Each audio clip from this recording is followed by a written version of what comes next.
아침 묵상 허란장 시작하겠습니다. 먼저 기도하시겠습니다.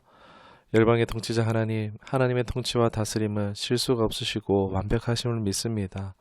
오늘날 나라가 민족과 민족이 대적하고 혼란스러운 때이지만 그러나 보이지 않아도 하나님의 나라는 착실하게 완성되어져 감을 믿습니다.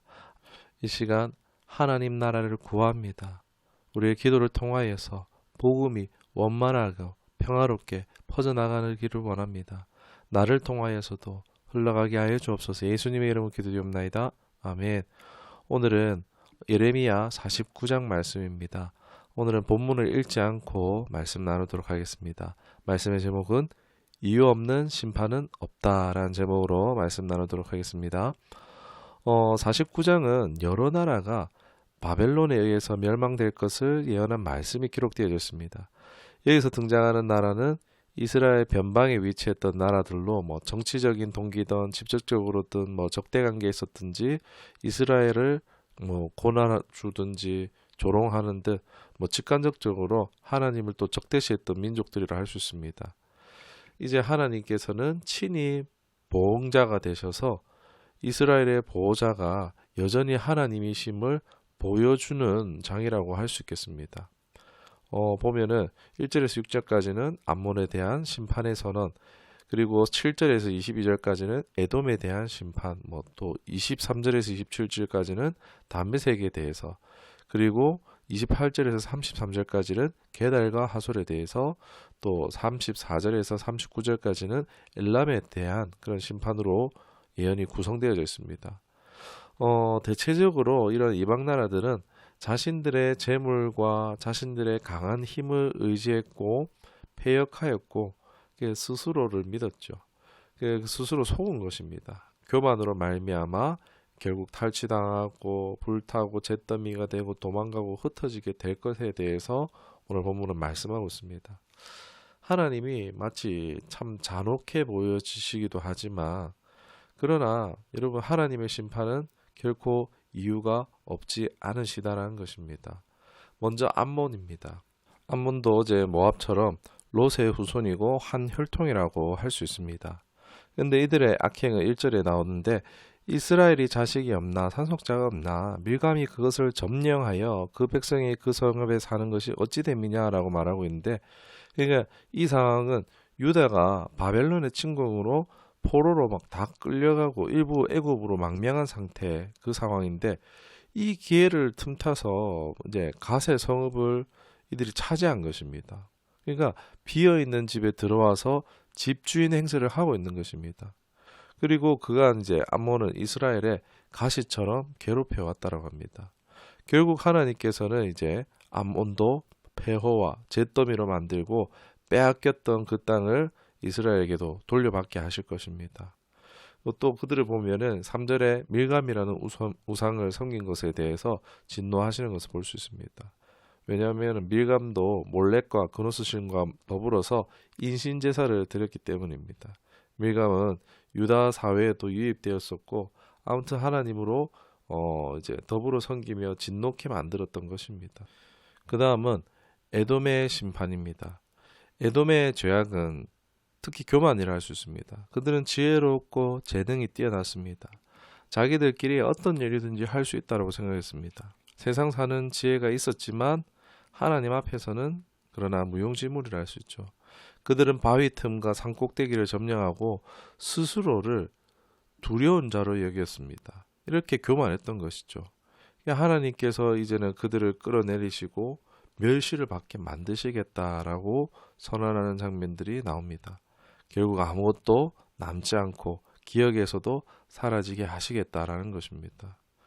이어서 다메섹이라는 나라도 보면은 이제 오늘날 시리아라고 할 수 있는데 자세히 언급되지는 않았지만 아모스 1장을 좀 참고해 보면은 철 타작기로 타작하듯이 이스라엘을 괴롭히고 초토화시켰다라는 것을 알 수 있습니다. 아마도 예후 통치 때 아람 왕 화사엘의 소행으로 보고 있습니다. 그의 악행으로 보고 있습니다. 아무튼 이런 일로 인해서 그들의 궁궐이 잿더미가 되게 하시고 그들의 요새는 적의 수중에 넘어가고 우상 숭배지는 이제 칼로 다 멸망당한다는 것입니다. 그리고 남은 자들은 다 포로로 끌려가서 멸망하게 될 것이다 라고 기록하고 있습니다. 게달과 하솔, 이제 그들은 이제 거주지가 광야인 사람들입니다. 야만적이고 이제 검은 연소털로 만든 장막에서 생활을 합니다. 하나님을 믿지 않는 이방인들이 알 수 있습니다. 이 31절에 보면은 문빗장 없이 사는 이들이라고 이들을 표현하고 있는데, 그러니까 광야에서 사느라고 침략을 받아보지 않은 것입니다. 오히려 자신들은 쳐들어가는 쪽이라고 생각하고 있는 자들입니다. 시편 120편에 이들에 대해서 조금 더 알 수 있는 부분이 등장하는데, 다윗의 시입니다. 다윗이 악독한 원수들을 대신 표현한 말이 이제 하솔이라고 할 수 있겠죠. 이들의 특징은 화평을 미워하는 자라고 표현되고, 싸우려는 자의 특징을 가지고 있습니다. 또 거짓된 입과 개세한이라는 표현으로 묘사되어져 있습니다. 뭐 자세한 그들의 향한 행적에 대해서는 이제 기록되어 있지 않지만, 그러니까 그 당시에 악을 지칭하는 말이 바로 이들이었다는 것입니다. 그렇게 불린 자들입니다. 하나님께서 이들도 심판하실 것이죠. 그들의 생활의 터전인 장막도 빼앗고, 재산인 양떼도 휘장도 세간 다 빼앗길 것. 낙타라는 이 광야에 살아가려면 낙타가 중요한데 이 낙타도 빼앗길 것이라는 것입니다. 그리고 이제 마지막으로 엘람이 등장하죠. 이란 고원 남서부의 강대국이었습니다. 수도는 수산이었습니다. 일찍 문화가 발달한 이제 혼합 국가였는데, 군사력을 의지한 호전적인 국가라고 할 수 있습니다. 활 쏘는 자들로 묘사되는데, 그러니까 전쟁을 잘하는 나라라는 거죠. 자신의 무력을, 능력을 믿는 이들이 교만했었던 것입니다. 이제 각처의 하나님께서는 대적이 몰려와서 그들로 포로가 되고 끌려가게 하시겠다라고 말씀하고 있습니다. 하나님 바람으로서 이렇게 불어오게 하시겠다는데, 이 바람은 하나님의 신적인 역사를 표현한다라고 할 수 있겠습니다. 아무튼 이제 각 나라의 죄악과 심판에 대해서 우리가 살펴봤는데, 이유 없는 심판은 없다라는 것입니다. 정치적이든 직간접적이든 하나님의 백성과 관련된 이 주변 국가들, 그들의 행위대로 심판을 내리십니다. 하나님께서 이러한 열방을 심판하시는 것은 이제 하나님의 백성을 지키시는 자로서 보호하는 의미로 이렇게 하는 것도 있지만, 더불어서 열방에 충격을 주게 하시는 것이라 할 수 있습니다. 하나님의 백성들이 하나님의 영광을 드러내지 못했지만 하나님께서 스스로 영광을 취하고 계시는 거죠. 결코 망하지 않을 것 같았던, 그리고 스스로도 이제 망하지 않을 것 같고 스스로 생각하기에 강하기도 했던 이 교만한 이 나라들을, 왕위와 왕국, 왕종, 족장들을 다 멸하시는 것입니다. 인간의 생각으로는 상상할 수 없던 일이 일어나게 되는 것입니다. 오늘날도 그럴 수 있죠. 나라 중에 자기의 힘만 믿고 교만한 나라들이 있습니다.